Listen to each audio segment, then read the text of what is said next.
A reading from the Gospel according to St. Mark, chapter 15, verses 1 to 39. As soon as morning came, the chief priests with the elders and the scribes, that is, the whole Sanhedrin, held a council. They bound Jesus, led him away, and handed him over to Pilate. Pilate questioned him, "Are you the king of the Jews?" He said to him in reply, "You say so." The chief priests accused him of many things. Again Pilate questioned him, "Have you no answer? See how many things they accuse you of." Jesus gave him no further answer, so that Pilate was amazed. Now, on the occasion of the feast, he used to release to them one prisoner, whom they requested. A man called Barabbas was then in prison along with the rebels who had committed murder in a rebellion. The crowd came forward and began to ask him to do for them as he was accustomed. Pilate answered, "Do you want me to release to you the king of the Jews?" For he knew that it was out of envy that the chief priests had handed him over. But the chief priests stirred up the crowd to have him release Barabbas for them instead. Pilate again said to them in reply, "Then what do you want me to do with the man you call the king of the Jews?" They shouted again, "Crucify him." Pilate said to them, "Why? What evil has he done?" They only shouted the louder, "Crucify him."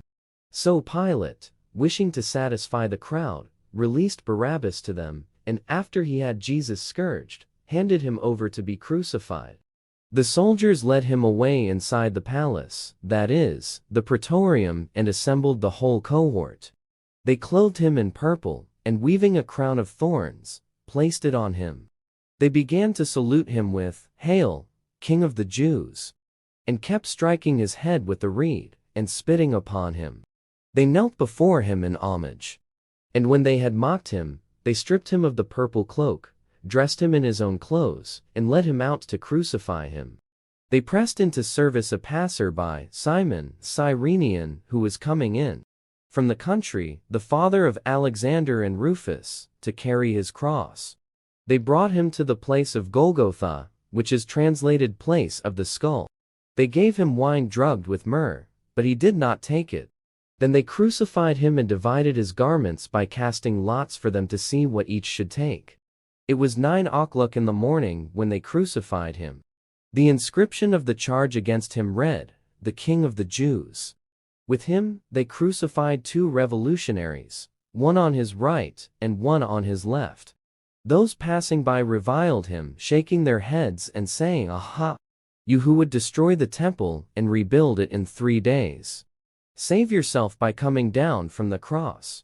Likewise the chief priests, with the scribes, mocked him among themselves, and said, "He saved others. He cannot save himself. Let the Christ, the King of Israel, come down now from the cross, that we may see and believe." Those who were crucified with him also kept abusing him. At noon, darkness came over the whole land until 3 in the afternoon. And at 3 o'clock, Jesus cried out in a loud voice, "Eloi, Eloi, lama sabachthani," which is translated, my God, why have you forsaken me?" Some of the bystanders who heard it said, "Look, he is calling Elijah." One of them ran, soaked a sponge with wine, put it on a reed, and gave it to him to drink, saying, "Wait, let us see if Elijah comes to take him down." Jesus gave a loud cry and breathed his last. The veil of the sanctuary was torn in 2 from top to bottom. When the centurion who stood facing him saw how he breathed his last, he said, "Truly this man was the Son of God." Reflection. In the Gospel narrative above, we witness the culmination of Jesus' earthly journey. A passage that speaks to the very heart of the Christian faith, the Passion of Christ. This story, more than any other, encapsulates the depth of God's love for humanity. A love so boundless that it embraces suffering, humiliation, and ultimately, the cross, for the sake of our redemption. The journey to Golgotha, the place of the skull, is not merely a historical event. It is a testament to the enduring power of sacrificial love. Jesus, in his unwavering commitment to his mission, faced betrayal, denial, and the agony of crucifixion. Yet, amidst the pain and despair, His thoughts remained on others, forgiving his persecutors, comforting the crucified thief, and ensuring his mother's care.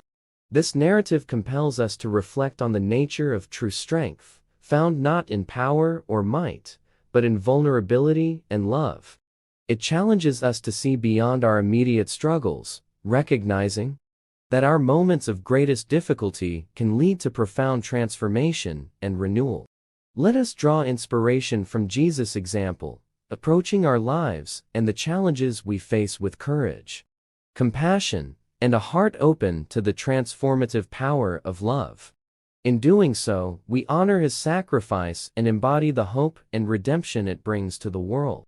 As we ponder the passion of Christ, may we find solace in the promise it holds, that out of darkness comes light, out of suffering comes salvation, and out of death comes life eternal.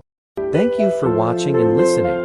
Have a blessed day.